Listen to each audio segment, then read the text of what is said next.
Russia has banned another 31 New Zealanders, many of them journalists, from travelling there. Among those facing sanctions are Newshub's Director of News, our Europe correspondent, a number of academics and even the Prime Minister's fiancée. Investigations correspondent Michael Morra has the story. Vladimir Putin addressed Russian weapons makers in St. Petersburg this week, telling them Ukraine's regime was formed of neo-Nazis and that victory was, in his words, inevitable. And just days later, his officials issued this so-called stop list, claiming those on it have a Russophobic agenda. It includes journalists and executives from Newshub, The Herald, Stuff, RNZ, TVNZ, Today FM, along with academics like Robert Patman. This is part of the effort by the Russian government to influence public discourse within New Zealand and also change the narrative. Also an attempt, I think, to present itself as a victim.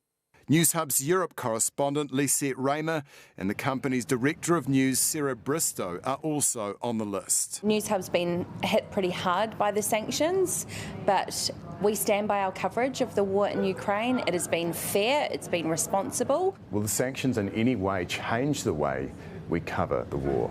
No, we won't stop doing what we're doing. Professor Patman says it's likely Russian officials have been closely monitoring news coverage in New Zealand. While New Zealand may see itself as a long way from the action, we live in an interconnected world. It's been 361 days, almost a year, since Russian troops invaded Ukraine.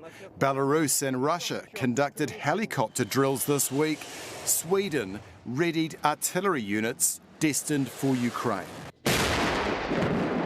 It's a war former Defence Minister Ron Mark has been closely involved with, assisting humanitarian efforts on the ground in Ukraine.